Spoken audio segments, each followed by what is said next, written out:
Se por um lado viemos e seguimos lutando pelo reconhecimento de nossas diferenças, de cor, de etnia, de gênero, de posição política, por outro lado cresce a intolerância, o ódio, a impossibilidade de diálogo.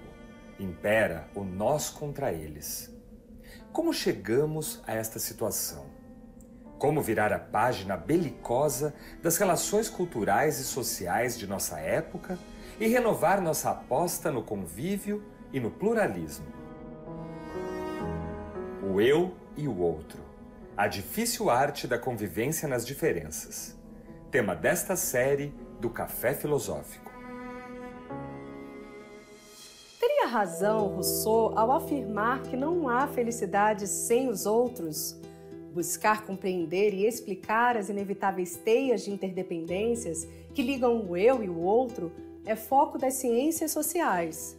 Neste programa, a socióloga Isabelle Anchieta e a consultora em diversidade e inclusão Maite Schneider respondem questões que nos colocam frente ao outro e nos convidam a pensar por que mesmo o nós contra eles. Somos, nos termos de Rousseau, um eu relativo que entra em jogo constantemente, ativando uma dinâmica na qual, ao observar os outros, voltamos o olhar para nós mesmos, comparando-nos aos demais. Nossa posição depende de como nos percebemos nessas múltiplas interações.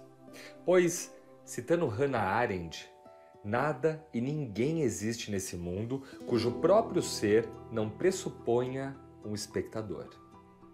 Nada do que é, à medida que aparece, existe no singular. Ser e aparecer coincidem. O que de fato é o processo de individuação das mulheres? Como autoconstrução, construção de si independente do outro. Se é possível dizer isso, porque na vida social, a vida social é vida coletiva. Nunca é independente dos outros. E isso eu acho que é a nossa grande humanização, né? É uma coisa notável dessa espécie e também não deixa de ser os nossos próprios limites. Na frase sartreana de que o inferno são os outros, expressa isso muito fortemente. Então, me parece que se pensarmos a questão das mulheres e de gênero, eu diria que essa questão hoje prende contradições e que essas contradições talvez digam mais sobre a autoconstrução de nós mesmas do que a possibilidade de nós nos autorrepresentarmos. Maria Arminda talvez hoje seja uma das sociólogas mais relevantes atualmente na coordenação do USP Mulheres, em parceria com a ONU, e além de ter uma trajetória acadêmica notável, tanto acadêmica quanto institucional na USP. Dito isso, Arminda, eu vou começar pelo final, pelas contradições que você sabe que eu sou afeita a elas.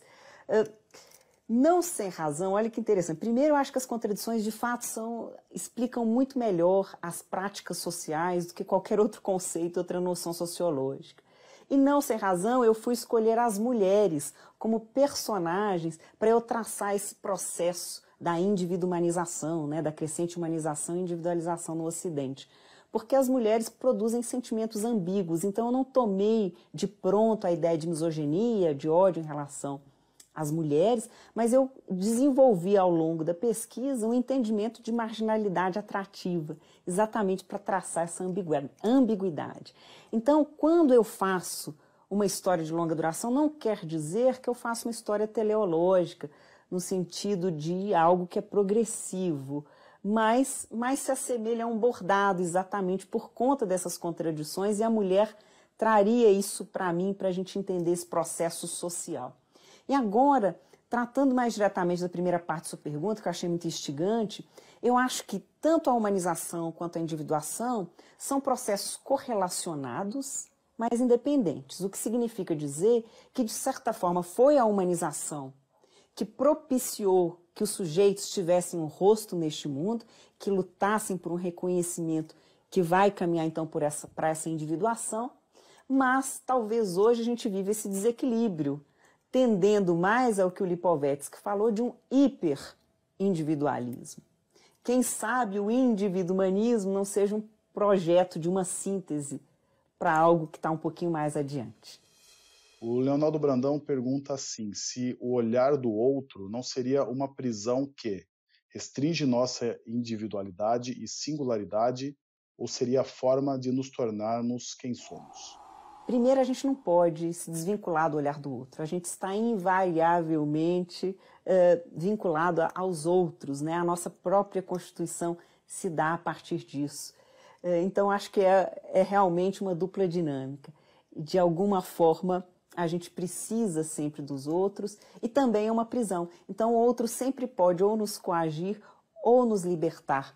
Mas eu acho que não é uma escolha, viu, Leonardo? Eu acho que até essa liberdade que nós temos, ela é de alguma forma uma concessão social, um novo arranjo em que a própria sociedade passa a nos dar novas possibilidades. Então não há como escapar do olhar dos outros. Eu acho que a melhor maneira é a gente construir olhares verdadeiros, né? Ligações mais fortes, para quem sabe assim a nossa imagem também se constitua de uma outra maneira. Eu acho que a gente deve buscar olhares mais que nos tragam uma face, um rosto para nós mesmos neste mundo.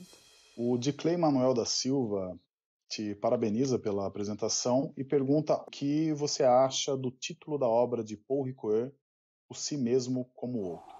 Eu acho que o si mesmo é sempre também parte dos outros, né? Nós nos constituímos pelos outros. Então, olhando mais sociologicamente para a questão, mais do que na área psicanalítica, que não é muito a minha área, eu diria isso, nós somos seres interdependentes. Acho que a gente nunca consegue se ver em absoluto. Por isso eu gosto muito daquela imagem dizendo que o eu é um espelho vazio. Ele só vai se constituindo mesmo a partir dessas projeções que a gente vai fazendo. Por isso nossa imagem é sempre vertiginosa. Quem sabe seja essa razão da gente nunca conseguir capturá-la em absoluto. Mas talvez, quem sabe, também seja essa beleza, a nossa incompletude. Até o Guimarães Rosa diz isso, que a grande beleza do homem é que ele não está nunca acabado, né? Então acho que esse inacabamento nosso é também o que nos torna humanos. A pergunta justamente agora do cuidado integral da mulher madura, eles fizeram uma pergunta em conjunto aqui, por onde começamos a tecer a versatilidade do lugar comum? Esse é um lugar difícil, é o famoso consenso difícil, mas eu acho que sabe de onde ela vem? Exatamente da gente compreender as nossas absolutas limitações. Por isso eu acho que quando Karl Popper puxa a nossa orelha e diz, não vamos tentar criar um ser perfeito. Eu acho que encarar as nossas imperfeições, inclusive o nosso amadurecimento, é um pacto muito mais honroso conosco, nesse sentido, né? A gente sair desses lugares idealizados, tanto da expectativa nossa com os outros, quanto o contrário. Aí eu acho que é aí que a gente vai formar um lugar mais tolerante e mais possível para o diálogo. Porque quando todo mundo tem razão, aí não tem conversa, né? A gente rompe essas possibilidades humanas da gente, inclusive, assumir, né, os nossos limites físicos, os nossos limites intelectuais. Então, acho o melhor caminho, sabe qual é? É encarar o humano contraditório, limitado, e daí sim a gente pensar esse lugar comum. A Mariana Ribeiro pergunta se a imagem já superou a essência ou se ela equivale. Nos transformamos em simulacros, como diz Jean Baudrillard? Ótima pergunta. Eu gosto da ideia de quando a Hannah Arendt diz que o ser e o aparecer coincidem. A gente não pode escapar muito das imagens, não. Elas sempre vão nos acompanhar. Eu digo que até quando a gente constrói uma imagem da autenticidade, que agora a gente vive a sociedade em que ser autêntico, ser natural, que é a regra, vira regra, é isso que eu estou dizendo. A gente troca uma imagem por outra. É inescapável a gente seguir certos padrões e certos conceitos que são tidos naquela sociedade como conceitos legítimos. Mas quem sabe a gente possa construir conceitos um pouco mais abertos, não conceitos tão fechados, para que a gente possa usar as nossas possibilidades. Eu acho que a gente está caminhando para isso, até as redes sociais, trazendo um conjunto de imagens, de pessoas, de vidas, né, até muito contraditórias. Eu acho que essa diversidade é que dá para a gente um outro lugar e ele é mais interessante. A Betty Rosenfeld pergunta se no caso do retrato de Dorian Gray, qual a sua análise dentro desse tema que você está abordando? There was no doubt that the whole expression. É ótimo. Exatamente, o Oscar Wilde vai pensar essa ideia de nós vivermos a vida como uma obra de arte, né? A própria imagem. Então, para quem não sabe, né, um retrato, que o retrato envelhece, olha que interessante, o Dorian Gray faz um retrato do Dorian Gray, o retrato envelhece e a maldição é que ele se torne jovem, eternamente jovem.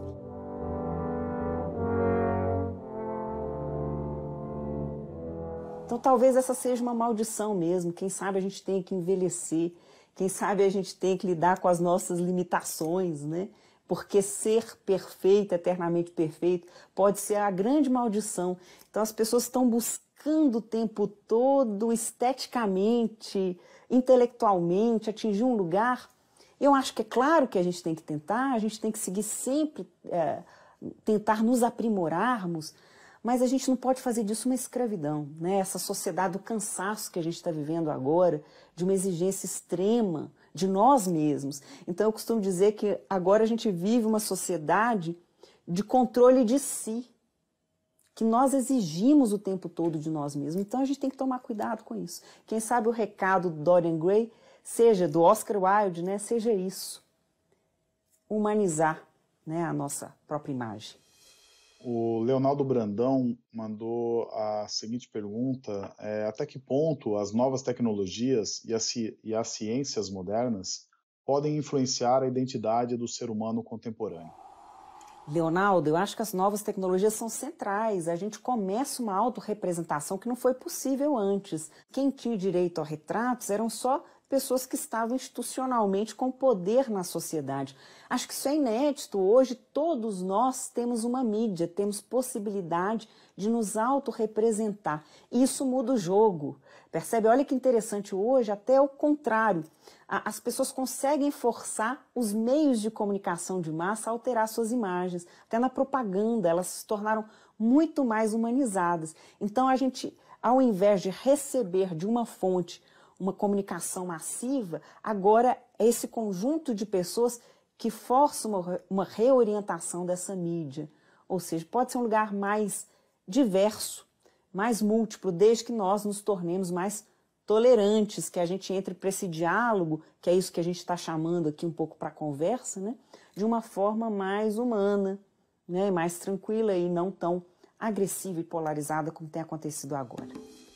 No próximo bloco... Eu acho que é uma oportunidade importante também de momentos de transição e eu acho que a gente está vivendo este momento exatamente por estarmos vivendo o excesso dele.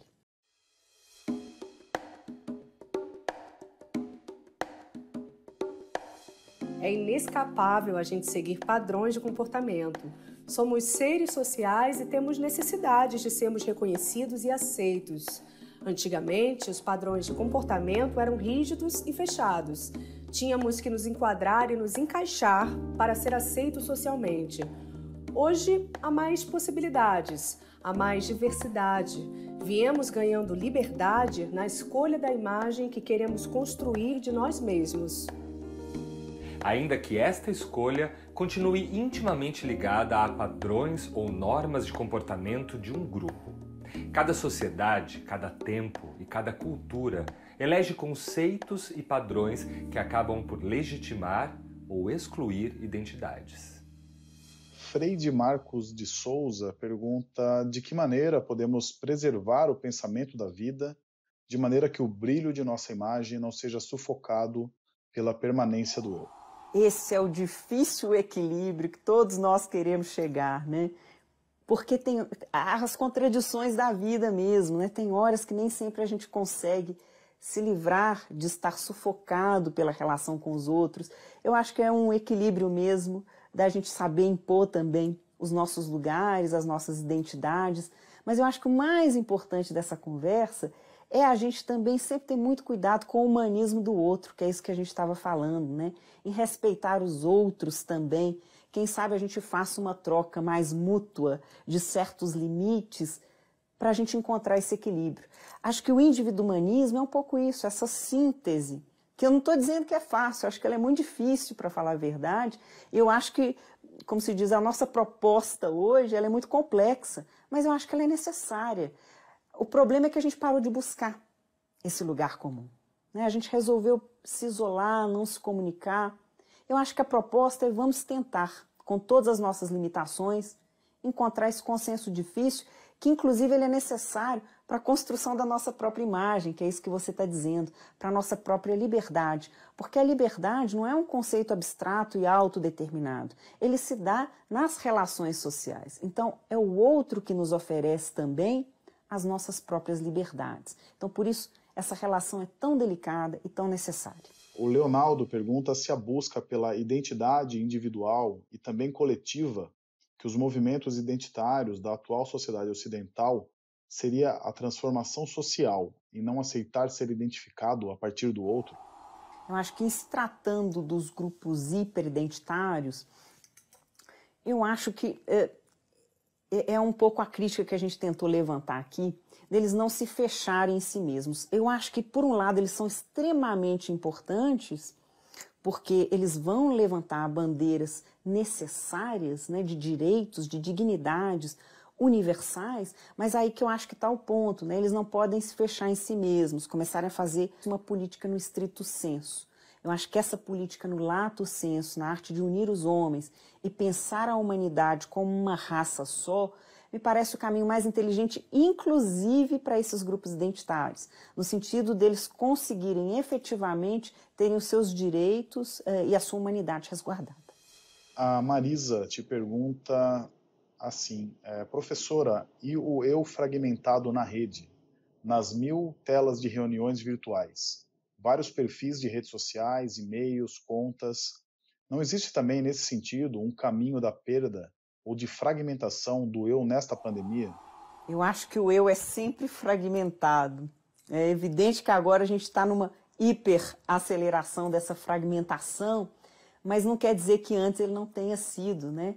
Porque nós também lidamos com esse conjunto e esse fragmento de relações e somos múltiplos de acordo com os ambientes que a gente está. Até o Erving Goffman tem um livro muito interessante que chama As Representações do Eu, em que ele vai dizer isso, né? Como que nós representamos também o tempo todo e não somos os mesmos em ambientes diversos e com pessoas diferentes, porque cada conexão faz com que você seja uma pessoa naquele momento.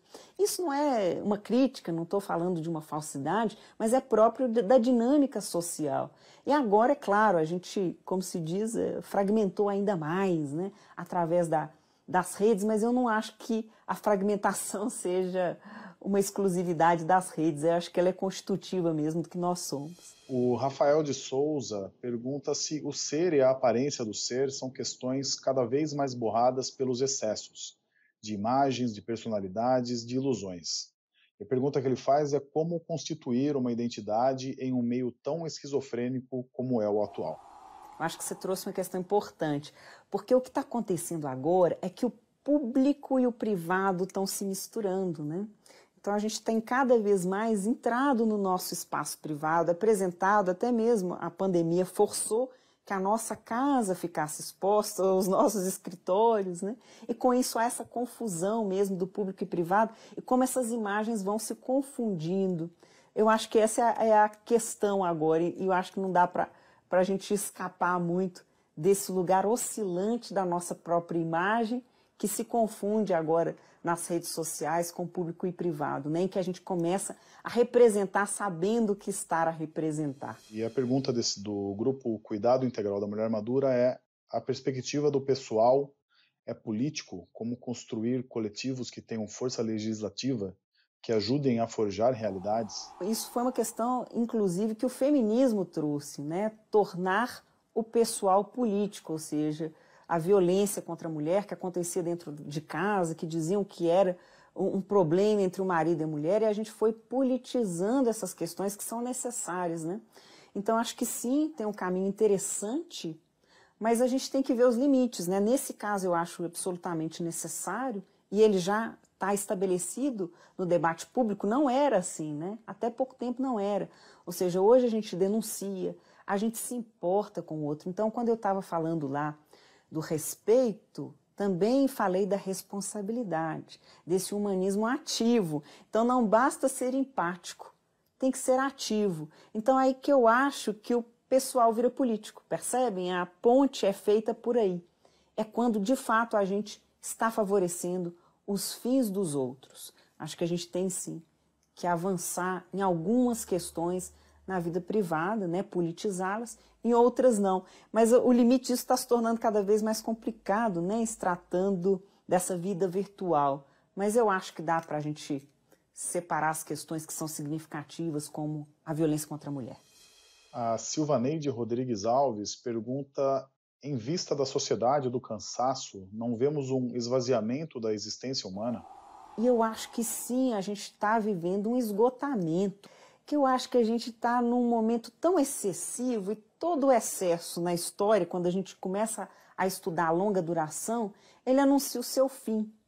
Então acho que a gente chegou num limite que a gente tem que começar a repensar, né? Fazer essas pausas necessárias para a nossa vida, inclusive para a gente não se perder, porque a nossa imagem vai se perdendo, a nossa vida, e no final das contas, nessa pressa toda, o excesso dos deslocamentos, das viagens, do consumo, e a gente pensa, é isso, né? Eu acho que agora a gente foi forçado a pausar e a refletir. Nem todos vão, acho que tem um grupo que vai continuar e, ao contrário, exacerbar essa tendência do consumo e de viver a vida aqui agora, né? O famoso vanitas, né? De você explorar a sua felicidade ao máximo, consumir ao máximo, porque você está diante da morte. Mas diante da morte também a gente pensa muito sobre o significado da vida, sobre os valores das nossas relações. Então acho que é uma oportunidade importante também de momentos de transição, e eu acho que a gente está vivendo este momento exatamente por estarmos vivendo o excesso dele. O Paulo Sérgio Battiato pergunta se o empobrecimento crescente da população planetária e a falta de perspectiva não atrapalha o exercício deste humanismo nas relações. Paulo, eu acho que o contrário, né? O humanismo é exatamente essa responsabilidade que a gente tem que ter com todos. Eu acho que isso aconteceu de certa forma, né, na pandemia, quando as pessoas inclusive pediram para que consumissem de produtores locais, para não fechar os comércios locais. Há uma solidariedade também acontecendo, até em termos de alimentação dos outros. E é claro que a gente tem que ter essa responsabilidade. Eu acho que é o avesso. Acho que a gente pode, enfim, com esse momento tão dramático, se dar conta que a gente pode ajudar um pouco, sim, nem que seja um pouco, e se todos ajudarem, a gente pode conseguir sair dessa história. A Carla Aparecida Zucoloto pergunta se seria uma hiperidentidade ou ausência de identidade, um tipo de representação de nós mesmos por não suportar a nossa imagem. Carla, que pergunta boa! Eu acho que é isso, é o excesso mesmo dessa autorretratação, ela diz desse vazio. Por isso que eu estava dizendo que essa obsessão das pessoas se autorretratarem é como se elas não conseguissem capturar e fixar a sua imagem por muito tempo, exatamente porque elas se voltaram tanto para elas, que esse espelho, como o do Magritte, ficou vazio. Porque se a gente não girar a câmera, como eu falei, e começar a ver os outros, a ver a natureza, ainda que isso também não responda tudo, como eu estou dizendo, acho que sempre escapa. Mas eu acho que isso diz de um vazio. O excesso de nós mesmos é muito chato também. Eu acho muito bom que a gente se amplie nos outros, leia outros livros, pense outras coisas. Por isso esse chamado diversidade, por isso esse chamado tolerância, porque a gente não tem toda essa razão do mundo, a gente busca a verdade, a gente busca a imparcialidade. Tem uma frase bonita do Nietzsche que ele diz que a verdade e a razão é uma fagulha entre duas espadas. Ela é uma terceira coisa que emerge, ou seja, ela se dá num encontro e num embate. Então a gente nunca vai chegar nem perto de nós, nem perto da verdade e da razão, se a gente se negar a dialogar com os outros, e eu não falo os outros iguais a nós, aos outros, inclusive, que pensam diferente de nós.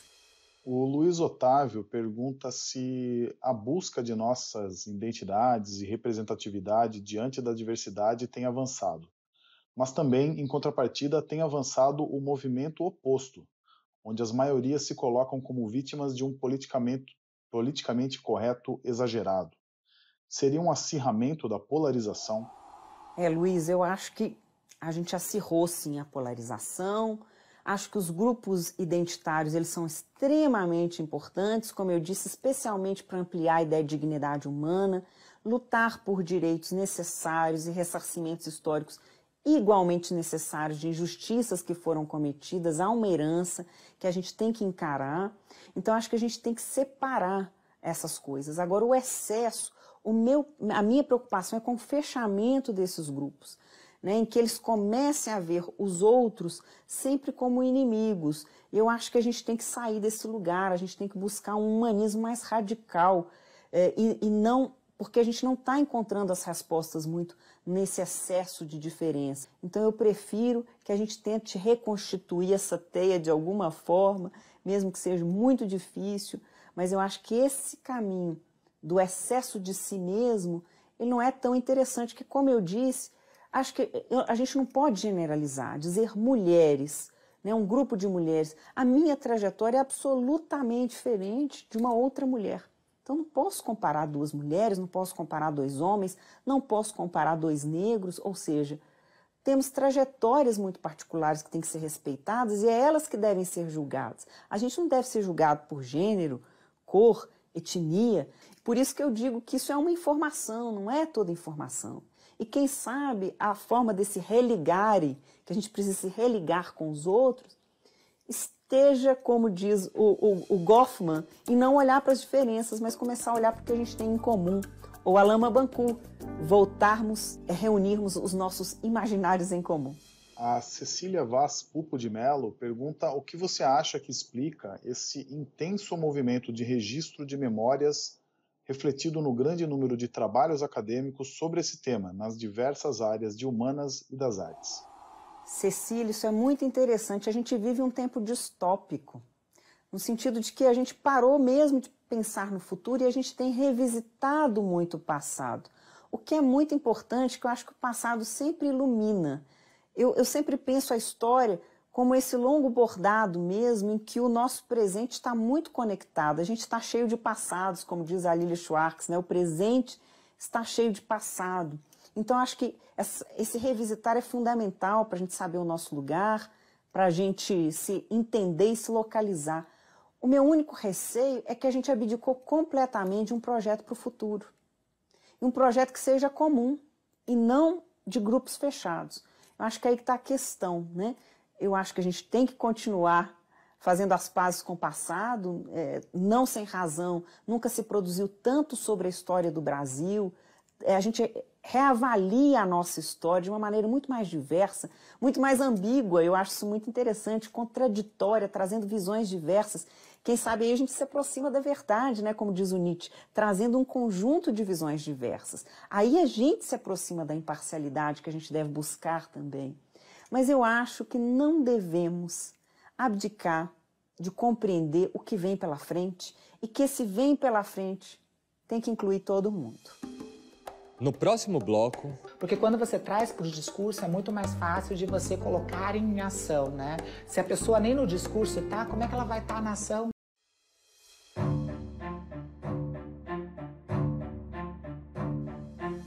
Ao contrário do isolamento, as lutas por reconhecimento, quando todos passam a acreditar que têm direitos, irão movimentar uma grande espiral de considerações múltiplas.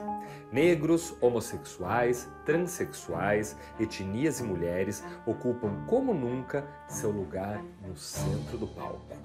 Fato que tem produzido uma solidariedade ampliada, global, um humanismo concreto.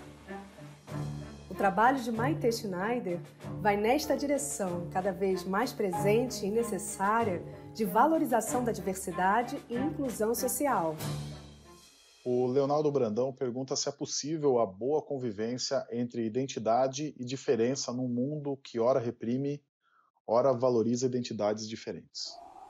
Eu acho que sim, né? Identidades é a tua, né? Só tem uma, né? Tipo impressão digital. Né? Então, cada pessoa no mundo tem uma impressão digital. Então, cada pessoa no mundo tem uma questão identitária. Identidade, como eu disse, não é uma questão de pessoas trans. Todo mundo, héteros, cisgêneros, qualquer pessoa tem sua identidade. E sempre vai acarretar essas questões de diferenças dependendo de onde você mora, a terra que você habita, o quanto você tem de dinheiro, o quanto você tem na conta bancária, o grau que você tenha nessa pirâmide social que a gente estabeleceu aí. Então, eu acho que as diferenças vão estar sempre. As diferenças estão sempre porque é uma condição sine qua non da gente enquanto diversidade.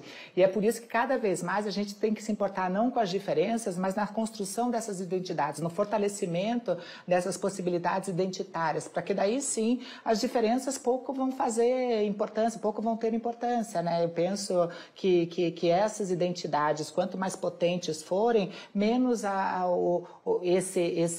esse controle social, seja do Estado, seja das estruturas, vai acabar nos trazendo algum déficit, alguma questão não positiva. Então, eu penso que o caminho é este, é a busca cada vez mais livre por identidades, pelas potências identitárias e cada vez menos a gente se importar com as diferenças e buscar os pontos de encontro, os pontos de convergência e os pontos onde a gente possa ser múltiplos e não segmentados, né? Que a gente possa ser mais e não menos, né? Eu penso que é isso que é o caminho mais saudável a ser construído. São duas perguntas que são relacionadas aqui, Maite. A Marisa pergunta o que você acha sobre o uso do pronome neutro na linguagem, e o Paulo Madeira pergunta sobre esses novos modos de escrita, né? Com todes, todix, né? No final, com arroba. São maneiras de definir as diferenças da sociedade? Elas limitam ou não as tratativas da sociedade perante as diferenças? Eu penso que a língua, assim como as identidades, elas são mutáveis, né? Elas têm esse movimento todo, né? Toda linguagem tem, a gente vem do voz messer, pro você, a gente fala ser, né? A gente vem do estar, tá falando tá. A gente sempre já tem essas mudanças na nossa língua. A língua é algo que não é engessado, ela é construção de um tempo. E este tempo muda. A gente tem vários neologismos que foram criados por conta do tempo de internet, por conta de outras tecnologias que foram entradas. E tudo bem entrar neologismo, porque a vida é isso, a vida é movimento, né? E a nossa capacidade enquanto humano, que nem eu falei no começo da nossa conversa, essa capacidade que a gente tem de adaptabilidade. Então, se para um grupo, para se sentir representado, não está se sentindo representado dentro desse binarismo, eu acredito que é uma escolha de pessoa para pessoa. Pode não ser algo obrigatório, mas também pode ser algo que possa ser inclusivo.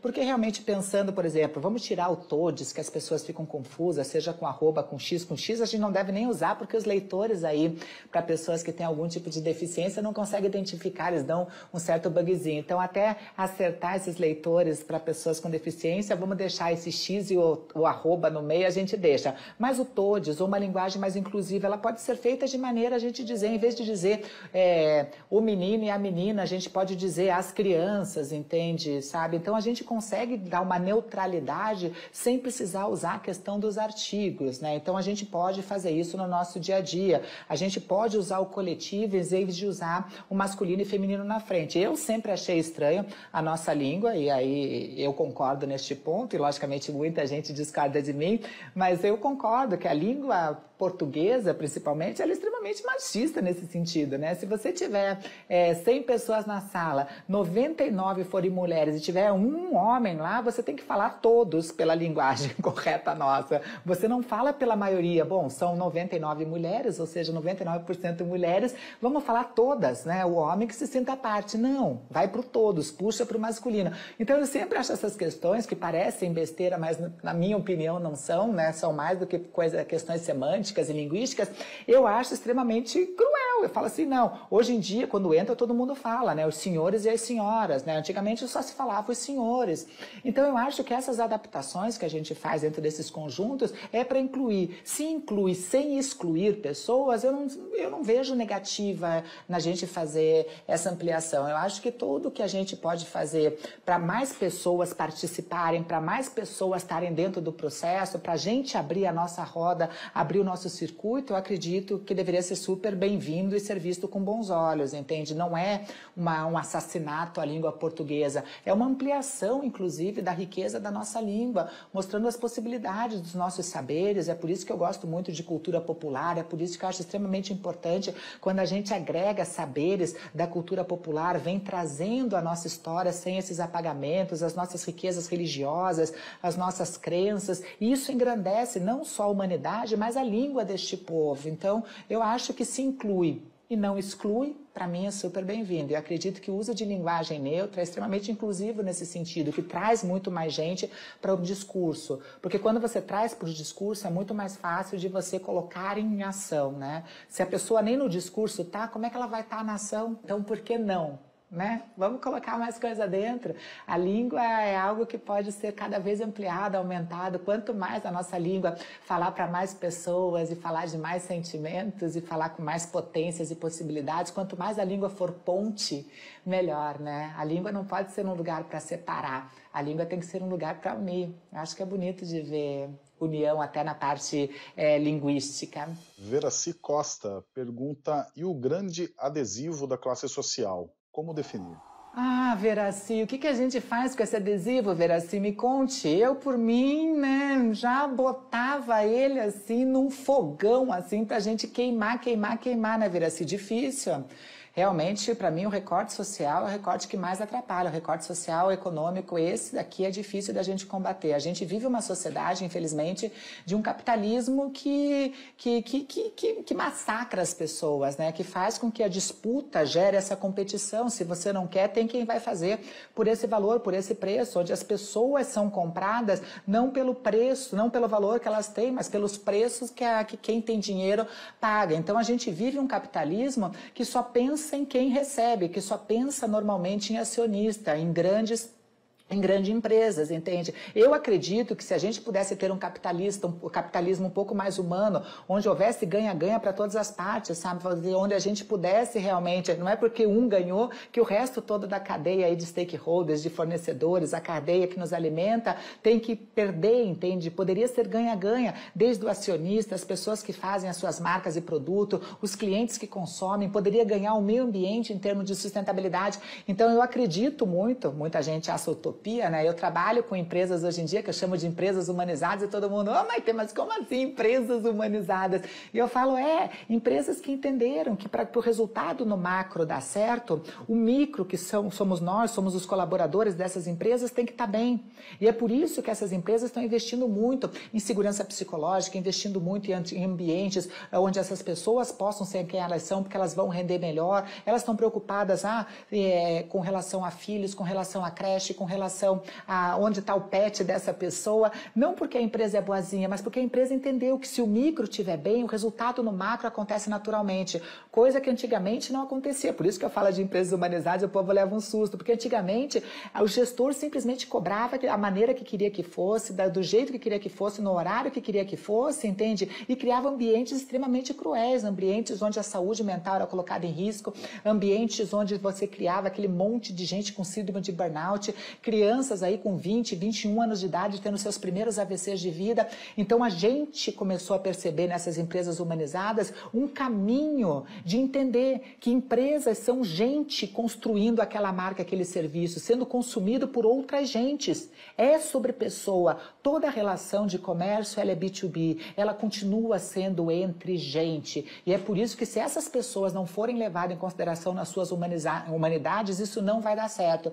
Eu sou uma eterna otimista, eu não sou poliana, iludida de achar que é fácil, mas eu sou uma eterna otimista de achar que é possível, porque eu tenho visto empresas caminhando nesse sentido e tendo seguido um caminho recebendo lucros, multiplicando realmente as suas metas, e tem dado certo, viu, Valdinei? Então eu acho que pode a gente ter uma mudança aí, se a gente tiver todo o macro fomentado, lógico, com a nossa parte política, com a nossa parte humana, né? Se todo mundo entender que todo mundo não é mais um, que todo mundo é uma que falta para a gente conseguir chegar lá, né? Eu acho que a gente consegue, talvez, diminuir esse abismo aí de desigualdade social, que para mim é a grande luta, né? Porque algumas pessoas trans conseguiram já furar essas bolhas, algumas pessoas negras conseguiram furar essas bolhas, mas infelizmente a questão de pobreza faz com que realmente várias e várias camadas não tenham acesso. Como que posso falar que vai estar bom? Como que eu posso falar para a pessoa que tipo, ok, minha empresa meritocrática, as oportunidades estão abertas a todos os talentos? É cruel, é injusto. A meritocracia é uma das maiores fake news que existe, que faz com que esse abismo ele não consiga fechar, ele não seja possível de fazer ponte. Então, a gente está fazendo em algumas e espero que elas continuem se multiplicando. Aí a gente chama de Great Place to Work, essas empresas incríveis para se trabalhar. No próximo bloco... Muita gente não quer questionar os adesivos e acha que ela é aqueles adesivos que foram postos, e tudo bem também.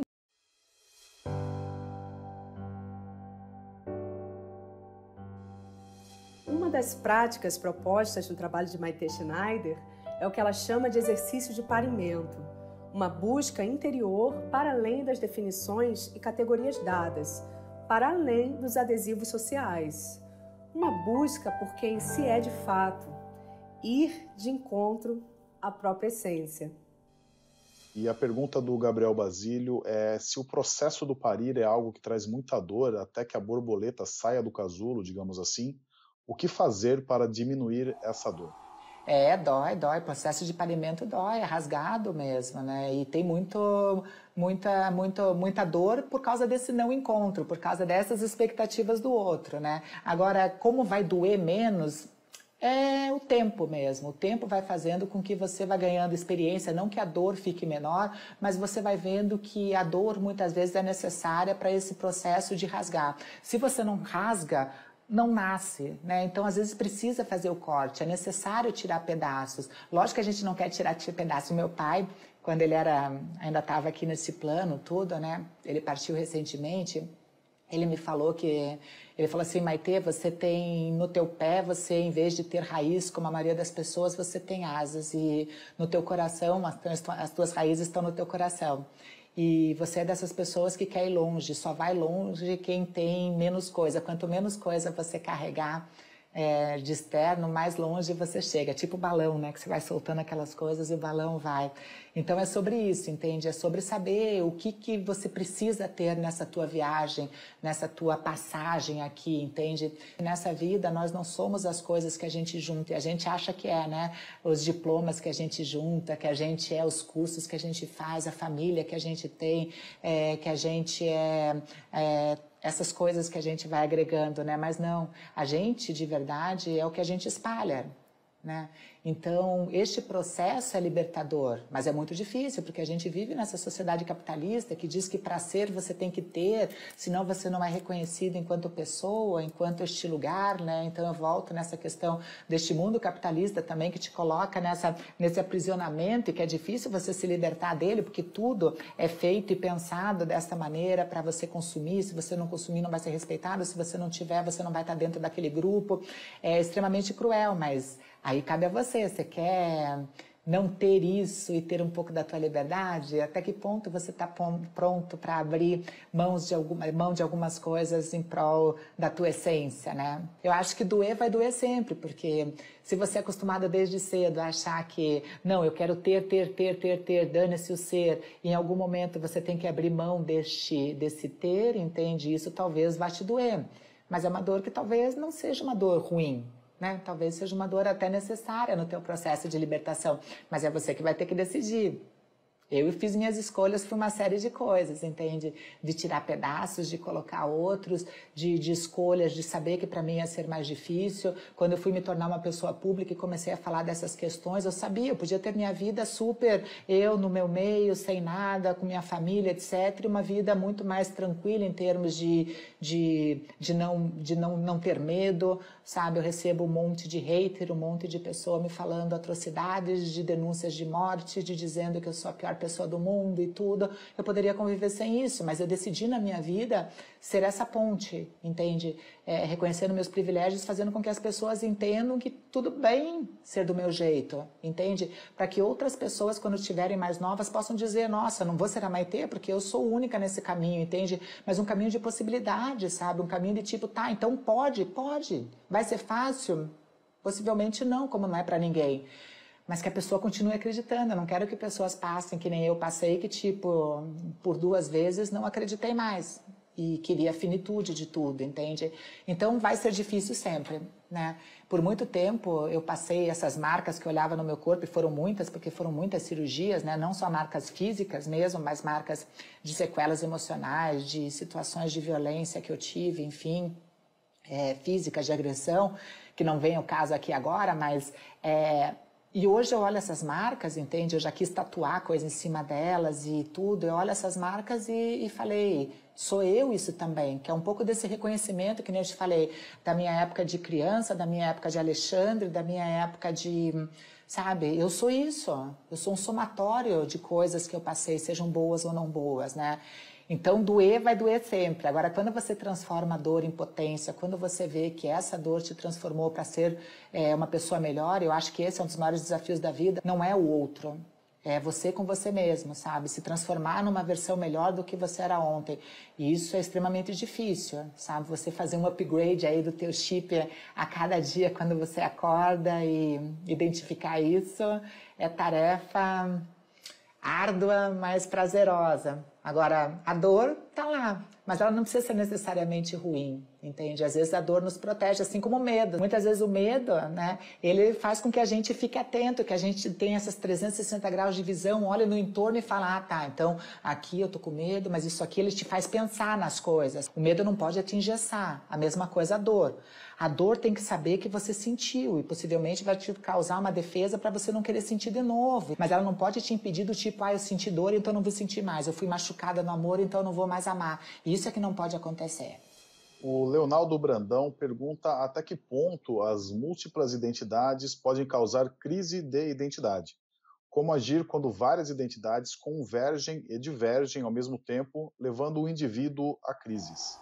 Bom, se está causando crise, eu acho que daí tem que procurar realmente uma ajuda mesmo, né? Eu acho que quanto mais possibilidades a gente tenha, eu não vejo isso como uma dificuldade. Agora, se está causando essa dificuldade, o somatório de pluralidades, o excesso realmente, seja de informação ou de abuso dessas liberdades, tudo, eu acho que você tem que procurar ajuda. Acho que o caminho, hoje em dia a gente tem muitos profissionais com esse entendimento mais amplo, entende? Então, se é algo que está te fazendo, eu sempre falo, se está te fazendo mal, tente achar qual o cerne da questão para começar a achar uma solução para ela. Eu sempre digo, tem problema? Vamos fazer parte da solução, vamos achar o caminho para encontrar aquele lugar onde fique bom e você esteja se sentindo bem. Então não pode fazer mal, entende? Todo excesso pode causar mal de algum jeito. Então é por isso que é tão difícil a gente dizer que este é um caminho certo, que esta é a única possibilidade, que essa é a única verdade. Eu só acho que não pode fazer mal. Fez mal? Procura. Hoje em dia tem muitos caminhos também de procura, de você saber quais são os teus limites. Não quer dizer que você não tenha que ter limite. Você pode ter, que nem eu disse. Muita gente vive bem com limites. Muita gente vive bem em zonas de conforto. Muita gente vive bem nessa situação mais confortável. Muita gente não quer questionar os adesivos e acha que ela é aqueles adesivos que foram postos. E tudo bem também.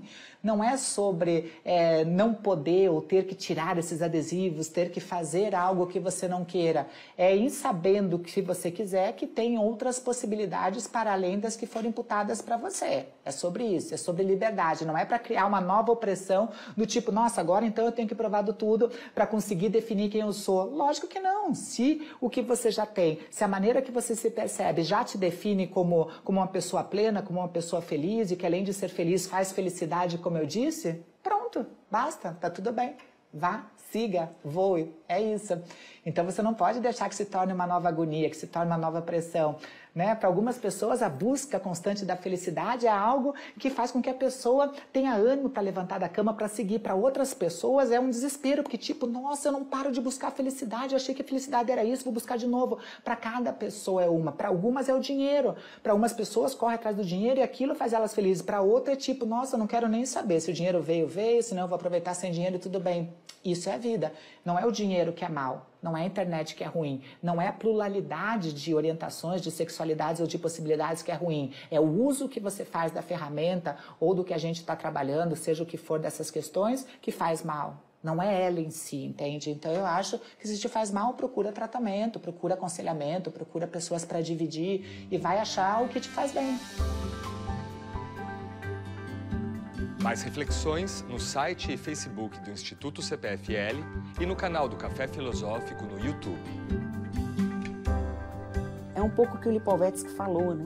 Da gente criar uma cisão social que é muito perigosa. Acho que o lugar do não rótulo é o lugar da liberdade, que é o lugar das possibilidades, que é o lugar do ser, dentro do respeito e limite de todas as pessoas, do teu direito terminar ali quando começa o direito do outro. E tudo bem, dá para convergir assim, há espaço para todo mundo pode ser quem é.